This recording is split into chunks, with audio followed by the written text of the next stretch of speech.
Jeff Chambers is the Australian's political editor. Jeff, one visit with your family to the AFL Grand Final seems like good luck. 2 visits seems like pushing it. 3 visits with your husband and children to the AFL Grand Final on the taxpayers' expense seems pretty outrageous. What is Anika Wells up to? Well, it's that sort of pre-summer, the news was a bit quieter. Parliament had wrapped up.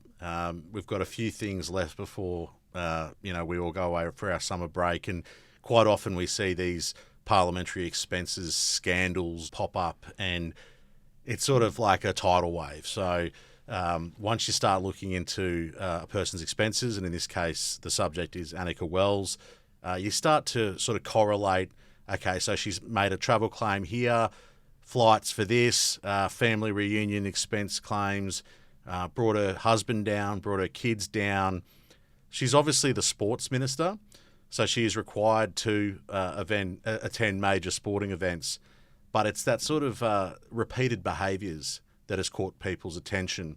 Does her husband have to be there in that primo box seat at every single event, whether it's the F1 or whether it's an AFL Grand Final?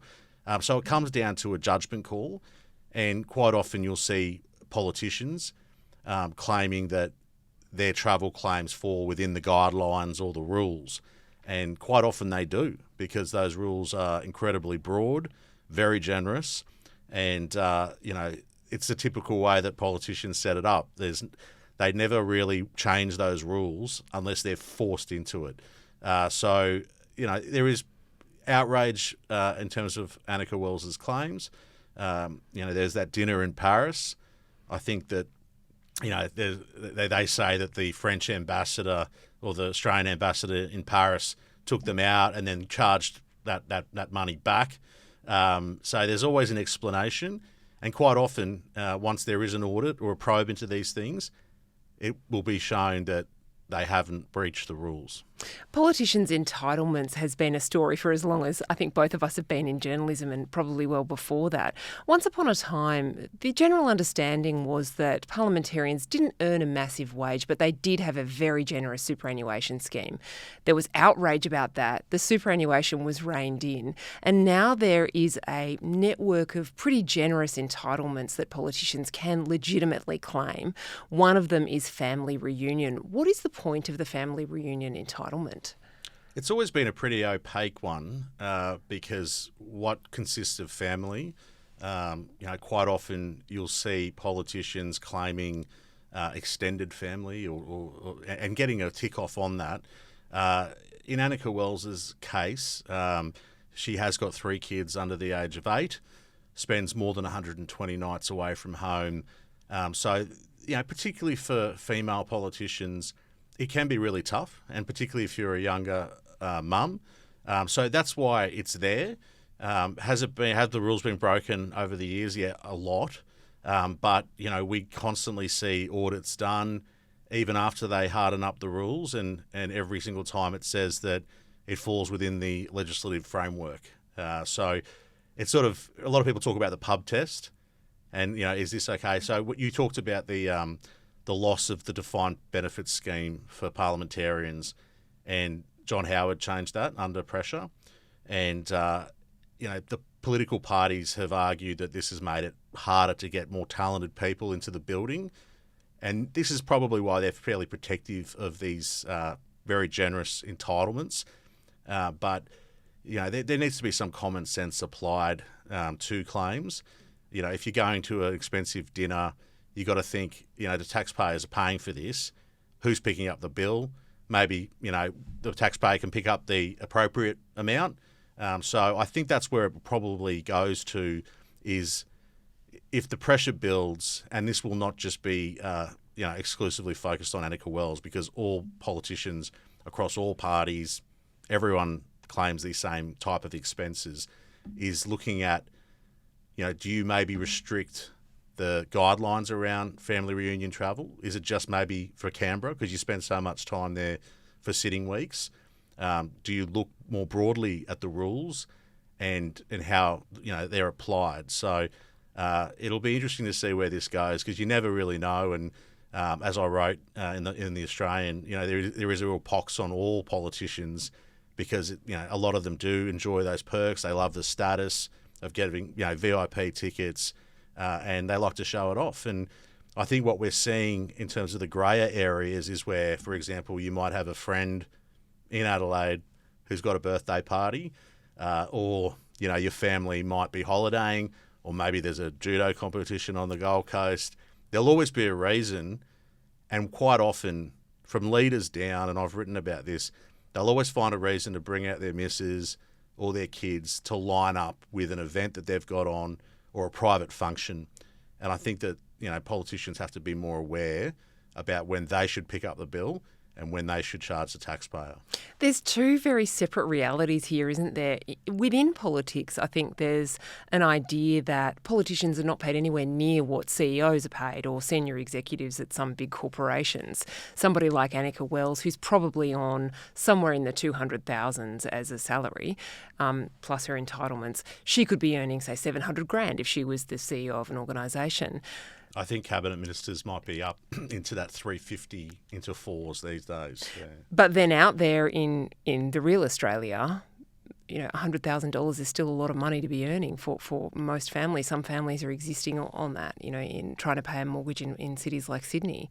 So what's your sense, talking to politicians all the time, of how much they actually get when Australia's going through a cost of living crisis, how annoyed people get about politicians' sense that they're not really earning that much? I don't think it cuts through. There are a lot of perks that you get as a federal parliamentarian, and Comcar. We've seen cases where ministers or others will book a Comcar, and the Comcar has to sit there for hours on end, and that costs a lot of money when you see that flushing through the system. So I think that the politicians are certainly very aware of the cost of living crisis. Jim Chalmers is about to hand down a mid-year budget update next week that is going to really focus on trying to drive some savings in the budget, and that means that things like energy rebates are falling off.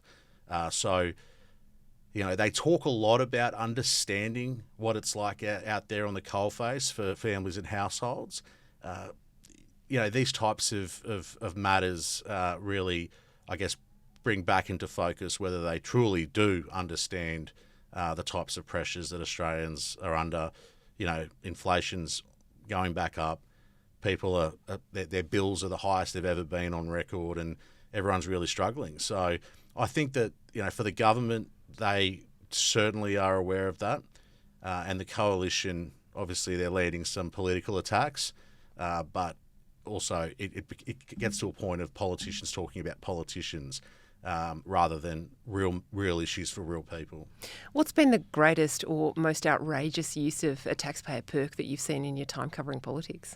Oh, that's a good question, Claire. Bronwyn Bishop springs to mind for me, taking a helicopter to events. Bronwyn Bishop's right up there. Look, back in the sort of 80s, 90s, there was a lot of scandals, and John Howard had to sack a bunch of ministers. But, in more recent times, the Bronwyn Bishop Choppergate was definitely a standout.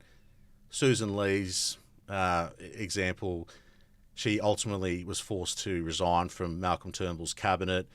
There was several, issues, including a Gold Coast apartment that led to her having to fall out of cabinet. And Malcolm Turnbull subsequently then changed the rules, and he set up an independent parliamentary expenses authority. So it is quite ironic now that you're seeing Susan Lee's coalition calling out the other mob for breaking the rules.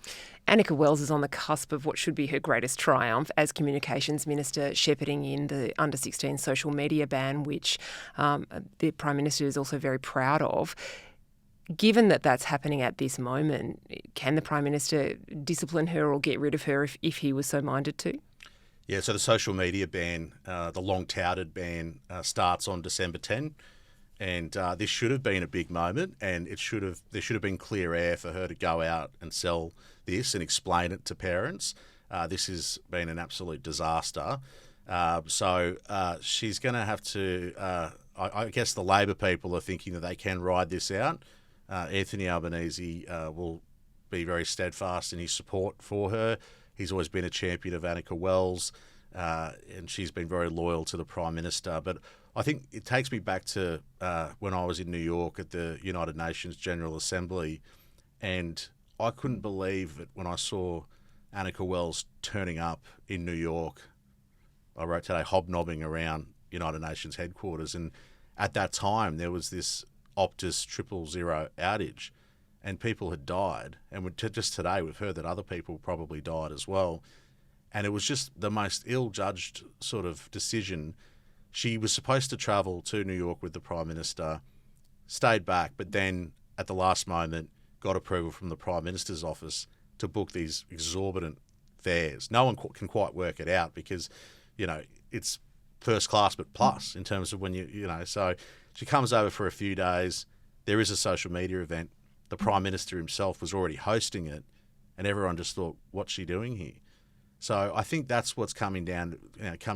She's a young cabinet minister, very ambitious person, but this is really going to sort of, I guess, make her think about her decisions better. And she wanted to keep that sports portfolio after she got promoted into cabinet and then post the election. And with the sports portfolio comes requirements to attend some of these big events. So I just wonder. There's probably a few scenarios we'll see here. One is, if there is a shuffle, maybe she jettisons that sports portfolio. And two, if the pressure does build, that maybe she might have to partly pay things back, which is the sort of well-trodden path that many politicians do.